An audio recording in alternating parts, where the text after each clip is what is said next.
In episode 19, the boat jobs begin, and we meet some new friends and sail to a nearby uninhabited island. Hey, wait a minute. That island looks like a...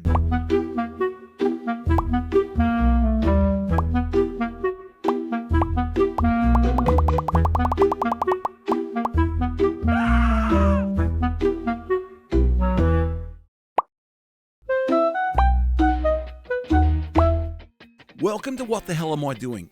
A YouTube channel that follows my journey from a car accident and having to stop my passion in life, live music,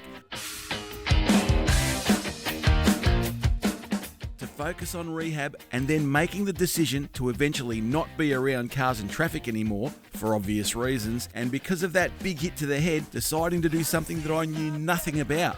Sailing. To inspire me even more, I'd become a YouTube sailing channel fanatic. I sailed the east coast of Australia from Meetung to the Gold Coast. Then, inspired by some sailing channels who were buying and repairing hurricane damaged sailboats, I also found myself a hurricane damaged Beneteau 50 in the Caribbean on Facebook, and taking a huge risk, bought her virtually sight unseen from the other side of the world. Then I arrived in Grenada to go and see my boat, and had a 1 in a million chance meeting with Sasha and Raph from Spirit Animal, the main YouTube channel that had inspired me to attempt all of this craziness in the first place.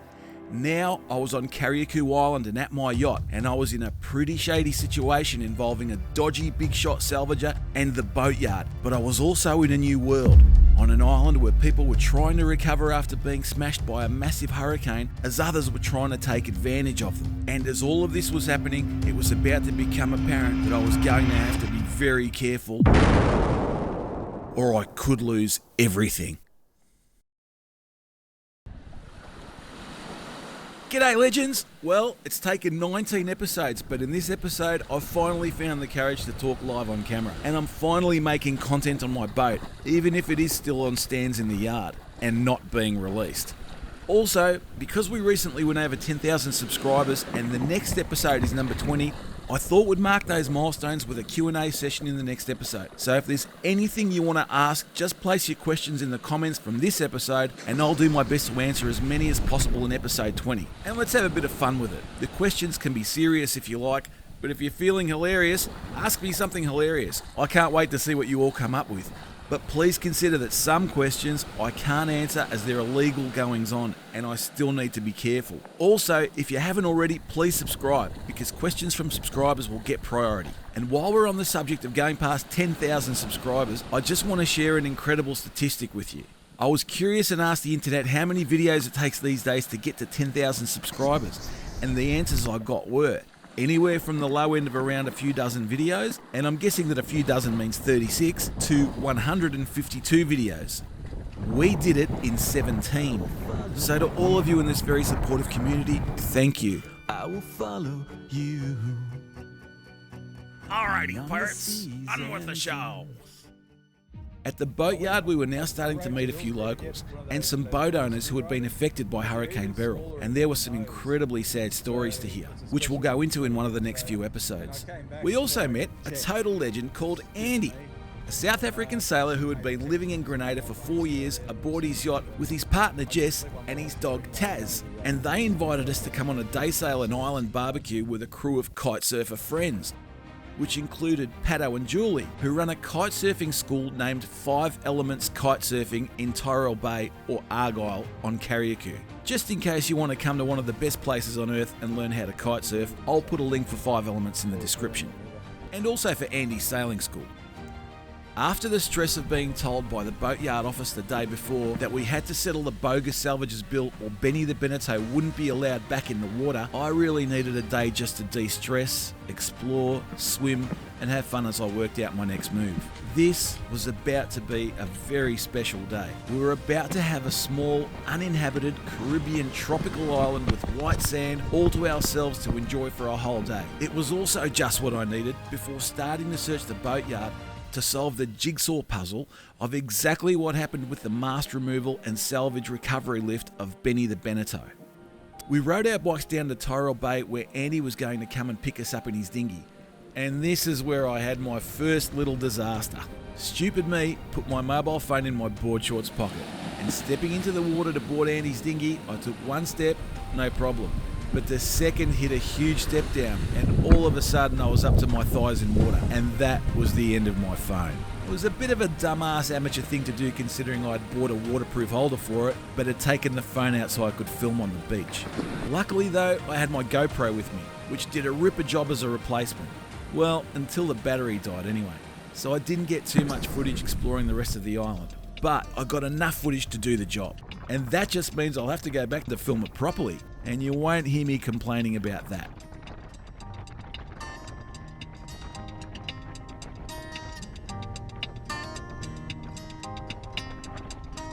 Friday night, I'm going nowhere. All the lights are changing, green to red. Turning over TV stations, situations running through my head.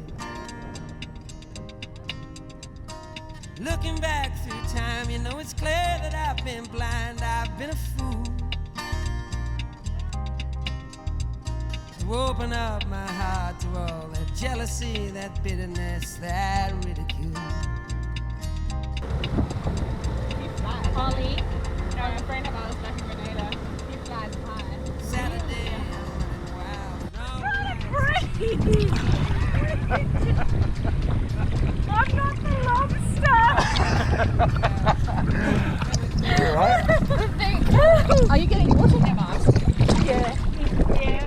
Only wish that you were here, you know I'm seeing it so clear. I've been afraid to show you how I really feel. Admit to some of those bad mistakes I've made. And if you want it, come and get it. Crying out loud. The love that I was giving you was never in doubt. Let go your heart, let go your head, and feel it now. Let go your heart, let go your head, and feel it now. Babylon. Babylon. Tessie!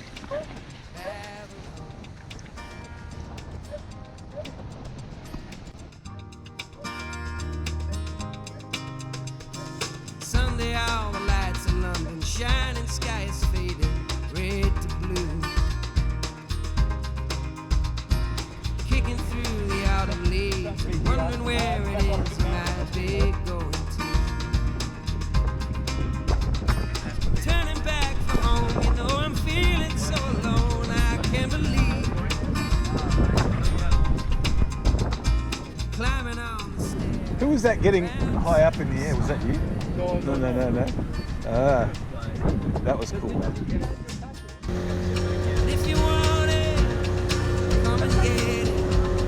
Crying out loud. That island that we sailed to needs a name. So, what do you think we should name this island? Never end doubt. Let go your Later on, when we got back to Torrell Bay, we went out to one of the smaller local restaurants and met a couple of the locals on the main street.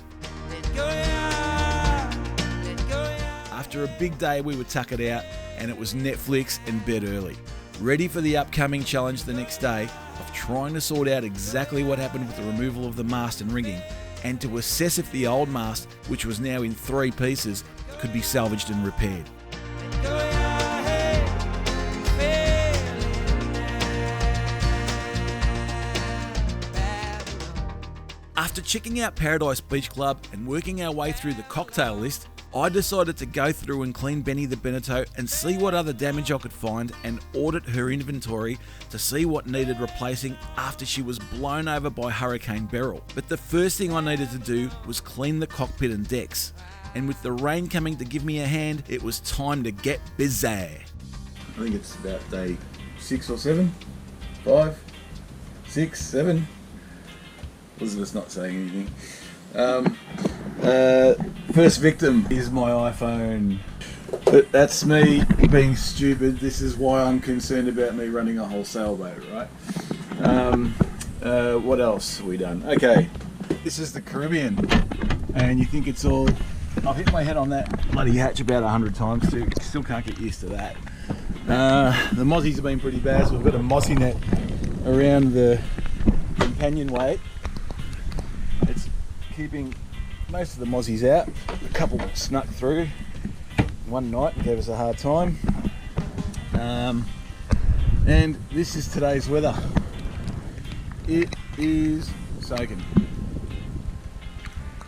So I'm gonna take advantage of the day and clean the boat up. It's been sitting here for a while. There's a lot of dust, and just from when it tipped over, there's still some gravel on the side in places like this. This is the area that was on the ground. You can see the gravel in the corner from when she was on the ground. There's little things to clean up. We've been tourists for the first few days here, been looking around and speaking to other boat owners and getting to know the island a little bit and some of the locals. It's been pretty awesome, but there's boat work to be done, and we're here for another 10 days, I think, or 9 days, so I've got to make the most of that. That said, here's my first boat night. Oh, not that one. It's actually that one. It's raining so much I'm just catching water off the back of the boat and using that to clean the boat with. So there we go, away. First 2 nights on a boat. Not how I imagined it, in a boatyard with grey weather, but we're getting somewhere, right?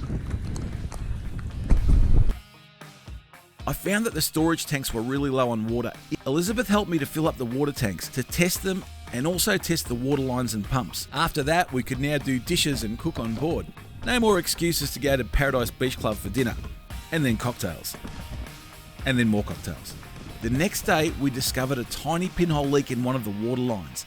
It's a dead giveaway that you have a pressure leak when the water pump activates every so often in a consistent pattern. I had heard the pump doing this, but when I looked around, I couldn't find any leaks. We were just lucky that Elizabeth discovered it the next day. It turned out to be the water supply line running to one of the forward heads. Bathrooms are called heads on a boat. I know, all these sailing terms are confusing. It had me scratching my bathroom at times.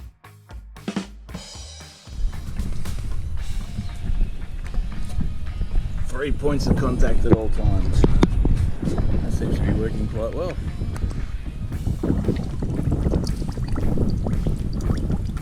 Still a lot of broken masts around this yard. A lot of debris, a lot of broken glass. You really got to watch where you step. There's another broken mast over there. More broken masts over there. Some broken masts over there. A good mast over there. Another broken mast over there. It's everywhere you look, basically.